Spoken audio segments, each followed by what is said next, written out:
Hello guys, good evening. তো আজকে যেহেতু সানডে, তো বাড়িতে ছোট্ট করে একটা অনুষ্ঠান দিচ্ছি, হরিসভা, শ্রীকৃষ্ণ এবং হরিবল যেটা আমাদের ধর্মে আছে, তো সেটা আজকে বাড়িতে ছোট করে অনুষ্ঠান দিচ্ছি। তো অনেক গোসাই গোবিন্দ আসবে, গান বাজনা হবে, খাওয়া দাওয়া হবে। তো সারাদিন আজকে যেহেতু সন্ধ্যা থেকে শুরু হবে, তো কি কি হয় আপনাদের সাথে সবই শেয়ার করব।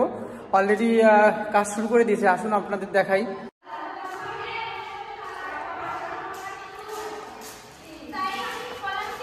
তা অলরেডি এই যে এখানে কাটাকুটি শুরু হয়ে গেছে। ওই যে বড় দেখো রাঁধুনি আমাদের, আর এখানে পিসি আছে। সব বাজারঘাট এখানে কমপ্লিট। আর এই সঙ্গীতা, ওরে বাবা লজ্জায় মরে যায় আমার বোনটা, বোনের এত লজ্জা। এ রাঁধুনি, কি রান্না করবে আজকে? হ্যাঁ বলো। খিচুড়ি, তরকারি, চাটনি, মিষ্টি, পাপড় ভাজা। বলো। এই যে চলো তাহলে ওইটা ঠিক করে দিয়ে আসো।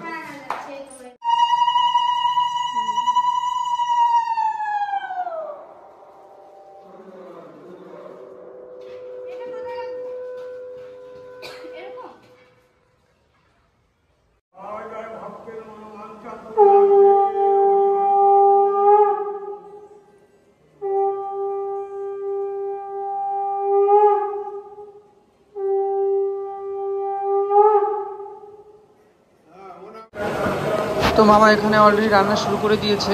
তো আজকে আমাদের এখানে খিচুড়ি হবে, ঘ্যাট হবে, তারপর পায়েস, চাটনি, পাঁপড়, এই সমস্ত খাবারের মেনু আছে। তো এখনও দল এসে পৌঁছায়নি। আর তো এখানে ঠাকুরের বই পাঠ করা শুরু হয়ে গেছে, দল আসবে একটু পরেই।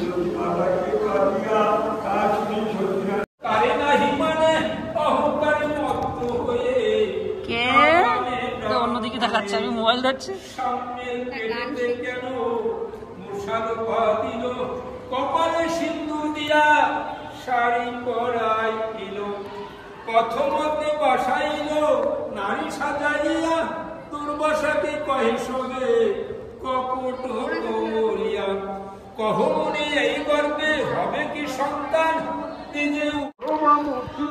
তো গাইস, যেহেতু আজকে অনুষ্ঠান রাতে, তো বিকালে আর মাঠে খেলতে যেতে পারিনি। তো বাড়ির সামনে দেখলাম অলরেডি খেলা শুরু হয়ে গেছে, সবাই খেলা করছে। আমারও ইচ্ছা হচ্ছিল, কিন্তু উপায় নেই, আজকে আর খেলতে পারবো না।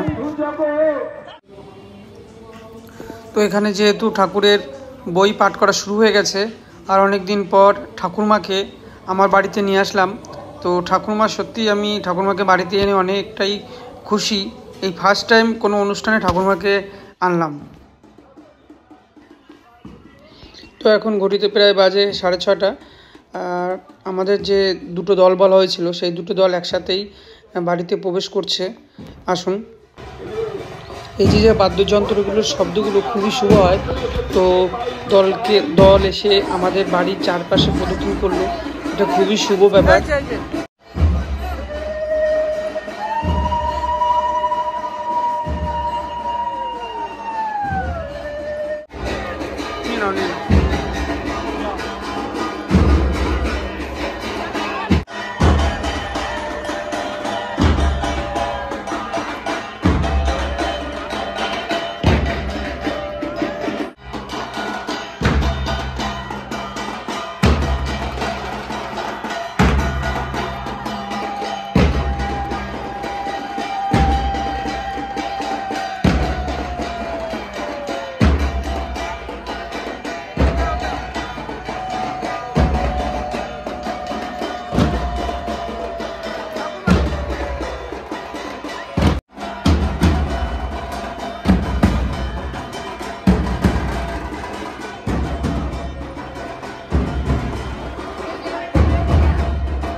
তো গাইস আজকে আমাদের বাড়ির অনুষ্ঠানের এইটি শেষ গান।